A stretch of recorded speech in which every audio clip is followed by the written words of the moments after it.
पृथ्वी जैसी दिखने वाली दूसरी दुनिया यानी शुक्र ग्रह का बड़ा राज अब दुनिया के सामने होगा। पीएम मोदी के दौरे के समय भारत और स्वीडन ने शुक्रयान 1 मिशन के लिए समझौता किया है। स्वीडन का एक खास यंत्र इसरो के 2028 के शुक्र मिशन पर उड़ेगा। ये शुक्र ग्रह के वायुमंडल का अध्ययन करेगा। चंद्रयान 3 और आदित्य L1 की सफलता के बाद भारत की नजरें अब शुक्र ग्रह पर हैं। वैज्ञानिकों के अनुसार इस ग्रह पर खोज के लिए कई विषय मौजूद हैं। भारतीय अंतरिक्ष अनुसंधान संगठन इस ग्रह पर रिसर्च को तैयार है। इसके लिए इसरो शुक्रयान 1 मिशन लॉन्च करेगा। भारत के पहले शुक्र मिशन की लॉन्चिंग मार्च 2028 में प्रस्तावित है। इस मिशन में कुल 19 वैज्ञानिक पेलोड लगाए जाएंगे, जिनमें कई देशों के यंत्र शामिल किए जाएंगे। मिशन की अवधि 5 साल होगी। इस दौरान वैज्ञानिक शुक्र ग्रह की सतह, उसके मोटे बादलों और सूर्य के साथ उसके संबंधों का अध्ययन करेंगे।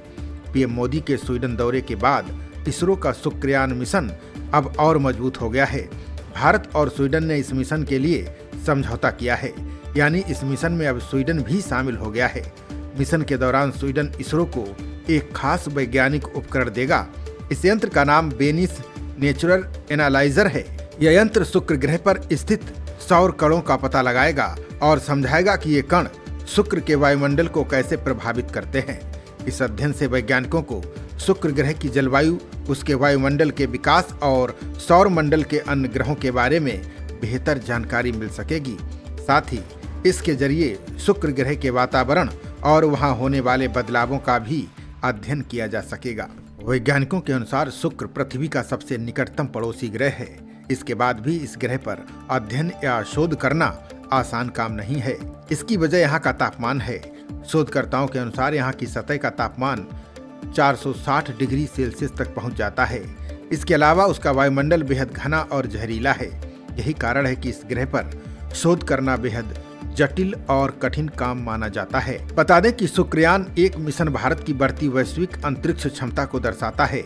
यह इस बात का प्रमाण है कि इसरो अब केवल चंद्रमा और मंगल तक सीमित नहीं है, बल्कि सौर मंडल के अन्य ग्रहों की ओर भी कदम बढ़ा रहा है। इस मिशन की सफलता भारत को अंतर्राष्ट्रीय अंतरिक्ष सहयोग के नक्शे पर और मजबूती के साथ स्थापित करेगी। कई देशों के 19 पेलोड के साथ ये मिशन वैश्विक सहयोग का बेहतरीन उदाहरण बनेगा। ये मिशन न सिर्फ वैज्ञानिक खोज के लिए महत्वपूर्ण है, बल्कि भारत की आत्मनिर्भरता और वैश्विक नेतृत्व की दिशा में भी एक बड़ा कदम है।